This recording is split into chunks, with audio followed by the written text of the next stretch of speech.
Hey guys, welcome to Walk and Study. Today we're going to be going over some very difficult vocabulary words in English. I thought it would be fitting to do these while we did a bit of a hike. We'll work on some difficult words while we exercise our bodies a bit. So our first word is intransigent. Intransigent. This is an adjective and it means uncompromising or refusing to be reconciled. So an example sentence for intransigent might be, the professor was intransigent on the deadline, insisting that everyone turn the assignment in at the same time. So the professor was uncompromising about when the assignment could be turned in. Another example might be, my sister was intransigent about wanting to go to Peru for Christmas, even though Paris was our other option. Our next word is abjure. It's a verb, abjure. Abjure means to reject or to abandon formally. So an example sentence might be, the spy abjured his allegiance to the United States when he defected to Russia. We could also say, the king abjured his crown when calls for democracy became overpowering. So the king gave up his crown, he gave up his rule when people made it clear they would no longer accept non-democratic rule. Our next word is bilk. Bilk is a verb and it means to cheat or to defraud. So we could say, when the greedy salesman realized that his customer spoke poor French, he bilked the tourist out of 20 euros. We could also say, the used car salesman bilked the unsuspecting buyers out of $5,000 when he sold them the lemon. So in this context, lemon doesn't actually mean lemon, like the fruit that you would pull off of a tree. Lemon can be used to refer to something that you buy that is not of the quality that you were told it was. So a lemon is something that is unsatisfactory or disappointing. All right, so you got an extra word in there, lemon. Our next word is abdicate. Abdicate means to give up a position, right, or power. So it's very similar to the word abjure that we just did. An example sentence for abdicate could be, with the angry mob clamoring outside the palace, the king abdicated his throne and fled. So the king gave up his power because the angry mob, the angry group of people, was outside, and he left the palace. He gave up his power. We could also say, the senator abdicated her position when she resigned from office. So she relinquished her power when she resigned from office. Both abdicate and abjure actually are often used when referring to positions that hold great power. But you could also use this word in a more playful manner. So you could say something like, my Dalmatian abdicated her position on the couch when my golden retriever growled at her. So your Dalmatian left the couch, she relinquished her position on the couch when my other dog growled at her. Our next word is inexorable. So inexorable is an adjective and it means inflexible or unyielding. So something that is kind of relentless. So if we were going to use it in a sentence, we could say, the inexorable force of the hurricane swept away their house. So the unyielding power of the hurricane swept their house away, just completely destroyed it. We could also use this word in reference to people, perhaps. So we could say, the man's inexorable charisma made it very easy for him to get other people to do what he wanted them to do. So the power, the relentlessness of his charisma made other people do exactly what he wanted. We could also say something like, the inexorable progression of time yields to no man. So the relentless or inflexible movement of time will stop for no one. It just continues. Our next word is exonerate. Exonerate is a verb that means to clear of blame. So we could say the fugitive was exonerated when another criminal confessed to committing the crime. So the fugitive was found to be not guilty when someone else said they did the thing the fugitive was accused of. We could also say something like, the defendant was exonerated by the jury. So that means that the jury found the defendant not guilty. As you can probably tell, this word is used a lot in reference to courts, to crimes, to criminal proceedings. So exonerate. Our next word is laud. So laud is a verb, and it means to give praise, to glorify, to kind of applaud someone. So we could say, parades and fireworks were staged to laud the success of the military, something like that. So we had this celebration, and it was all done in order to glorify, to applaud, to hail. That's what laud means. We could also say something like, the musician's performance was lauded by the critics. So after the musician finished her concert, the critics gave her praise. Our next word is implacable. So implacable is an adjective that means unable to be calmed down or made peaceful. So we could say, his rage at the betrayal was so great that he remained implacable for weeks. So he was so angry at having been betrayed that he couldn't calm down for weeks. We could also say something like, the crying baby was implacable to all forms of comfort. So, despite everything we tried to calm the baby down, we just couldn't do it. Our next word is antagonize.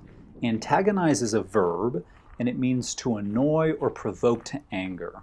So we could say, the crow antagonized the squirrel with its constant pecking. So there's a squirrel somewhere, I guess, and a crow is annoying or provoking the squirrel to anger because it's pecking at it. It's trying to hit it with its beak. We can use antagonize in a slightly more disgusting context by saying, my sister continued to antagonize me by giving me wet willies. For those of you who don't know what a wet willy is, it's when you kind of suck on your finger and then stick it in someone else's ear. So yeah, it's clearly something that will antagonize many people. I highly recommend it. Our next word is inure. Inure is a verb that means to harden, to accustom, to become used to. So we could say, eventually, Dan became inured to the sirens that went off every night and could sleep through them. So eventually, he became used to the sirens and they no longer bothered him. We could also say something like, the janitor became inured to the smell of stinky feet because he cleaned the locker rooms every night. So the janitor became used to or accustomed to the smell of stinky feet because he was frequently cleaning a place that smelled like stinky feet. To use a similar example, we could say, the garbage man became inured to the smell of trash after 15 years on the job. So he'd been doing that job for so long that he became used to the smell of trash. Our next word is heterogeneous. Heterogeneous is an adjective, and it means composed of unlike parts, different, diverse. So an example sentence might be, the United Nations is by nature a heterogeneous body. So the United Nations is heterogeneous because it's composed of many different people from many different places. It's diverse. You could also say something simple like, I have heterogeneous interests. So your interests are different, they're diverse. Our next word is enervate. So enervate is a verb, and it means to reduce in strength, to kind of weaken. So we could say, the virus enervated the patients. So the patients were weakened by the virus. Oh, this one's actually perfect for what we're doing right now. So we could say, the hikers were enervated by the strenuous hike. So the hikers were exhausted or fatigued by the difficult hike. Enervate. Our next word is grovel. So grovel is a verb, and it means to humble oneself, often in kind of a demeaning way. So it's sort of to beg or to crawl in order to get someone to forgive you, or to get someone to do something for you, perhaps. So an example might be, my dog groveled in front of me when I yelled at him. You could also say, he groveled to his ex-girlfriend because he wanted her to take him back. So he kind of humbled himself in order for his girlfriend to take him back. Our next word is incarnadine. Ooh, this is a good one. Incarnadine is an adjective that means blood red in color. So we could say, at his mother's mention of his baby pictures, the shy boy's cheeks turned incarnadine with embarrassment. So when his mom mentioned his baby pictures, the boy blushed. His cheeks turned incarnadine. They turned blood red. We could also say, the incarnadine ruby shimmered magnificently. So incarnadine means blood red in color. The next word is largesse. Largesse is a noun, and it means generous giving to others. Largesse is often used in the context of money and of giving money. So we could say, the young student benefited from the largesse of the university when they gave him a scholarship. We could also say, she'd always relied on her parents' largesse, but after graduation, she had to get a job. So largesse is the generous giving of money or gifts. Ooh, this next one is really good. So the next word is zephyr. Zephyr is a noun, and it means a gentle breeze, or something that is airy or unsubstantial. So if we were going to use this in a sentence, we would say, the zephyr from the ocean made the heat of the beach bearable for the sunbathers. So because there was a breeze coming from the ocean, the heat was something that the beachgoers could stand. It was something that was pleasant thanks to the wind. We could also say, the afternoon zephyr played with the tall grass.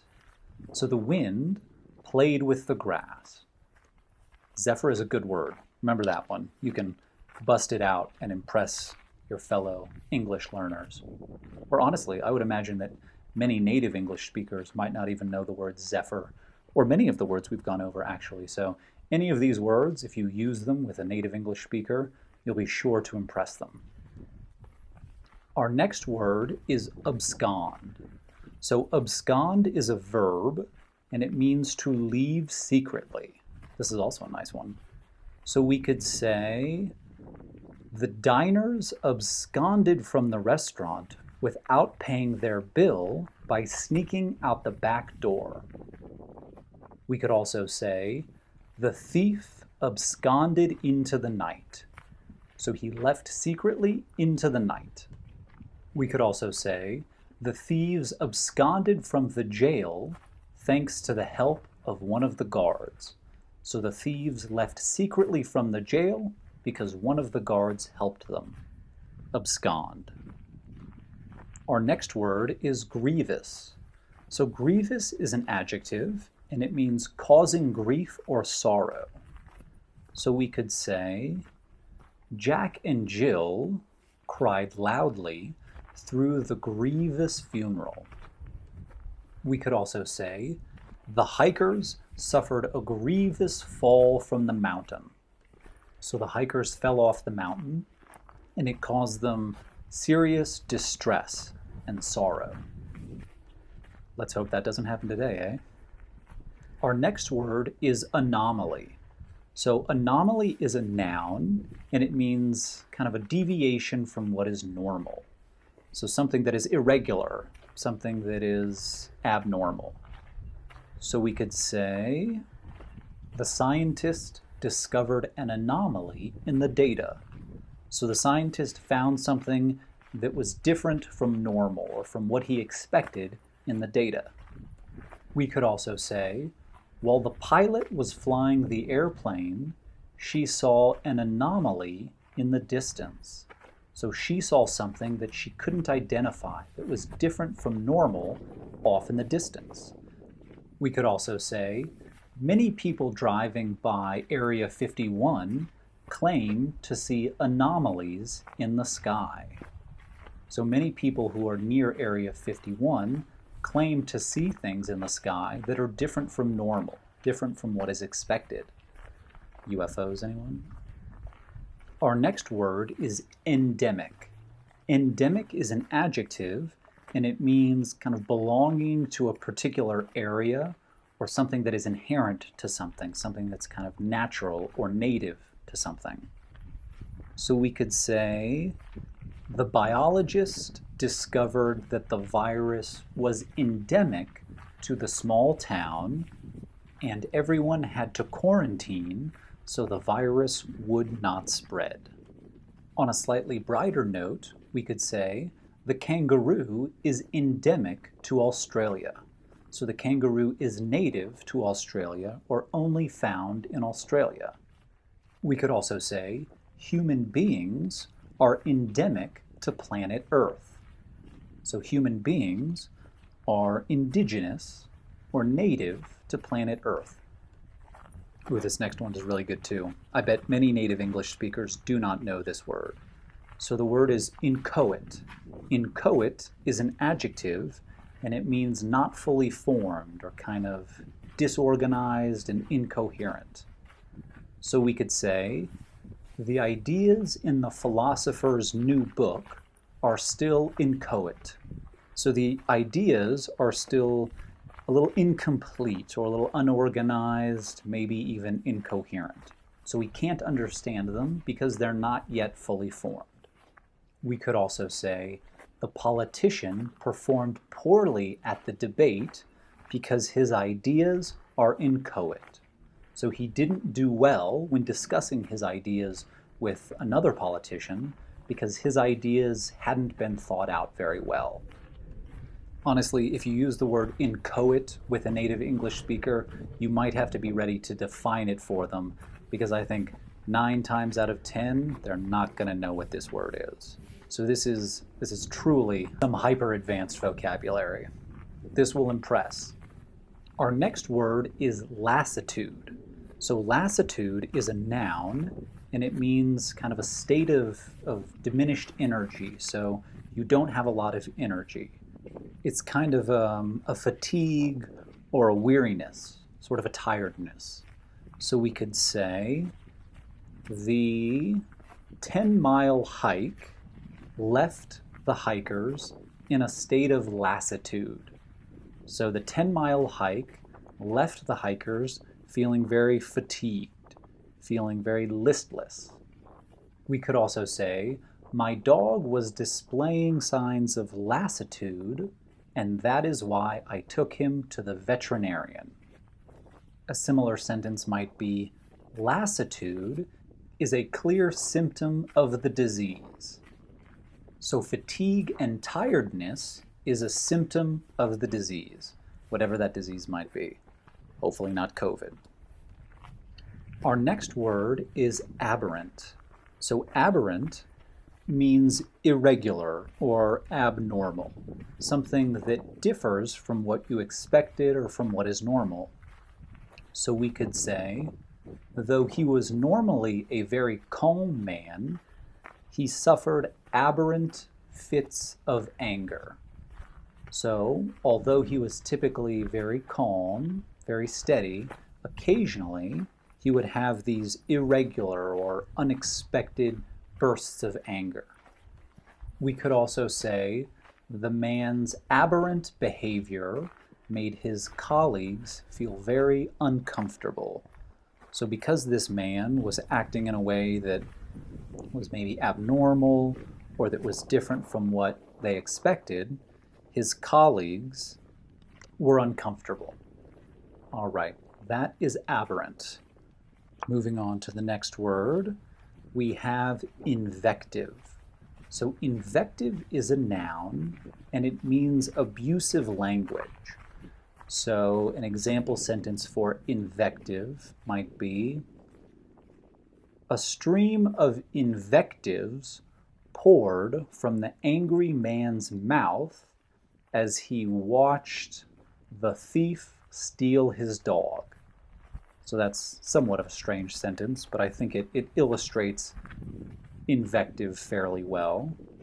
So the man said a bunch of abusive and mean things to the thief as he watched him steal his dog, which I guess is understandable, but why wouldn't you just attempt to stop the thief from stealing your dog? Who knows, really? Maybe he tied the man up beforehand, so all he could do was yell at him, but if the thief didn't cover his mouth, he's not a very good thief. Who knows? Don't think about it too hard. Invective. It's a noun that means abusive language. We could also say, the protesters screamed invectives at the police. Okay, our next word is inculcate. So inculcate is a verb that means to teach or to kind of impress into someone's mind.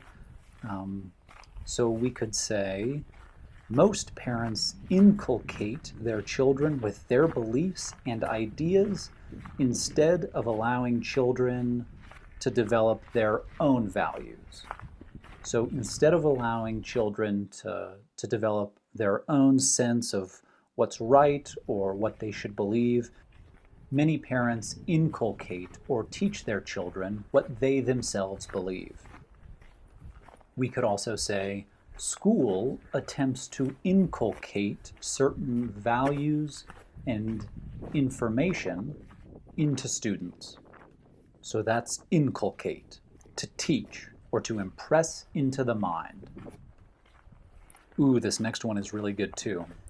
All right, so our next word is apocryphal.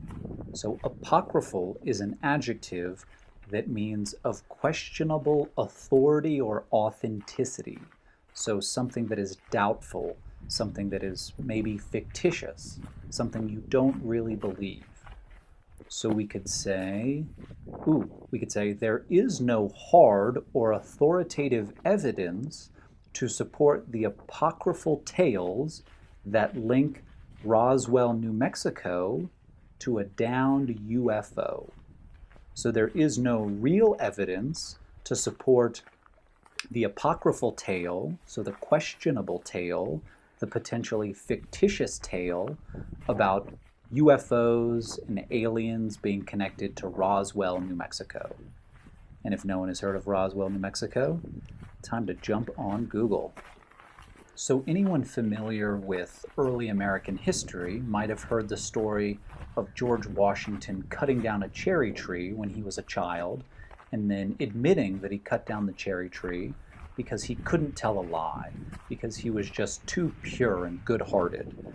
That story could be an apocryphal story, so a story that has little evidence to support it and that might be fictitious. So that's how we use the word apocryphal. So with that, guys, we've gone over some hyper-advanced vocabulary in English. I hope this lesson was helpful for you guys and not too enervating, to use one of our new vocabulary words. So subscribe below, give us a like if you found the video helpful, and let us know in the comments section what else you'd like to learn about or see in our next walk and study lesson. Thanks, guys. Take care.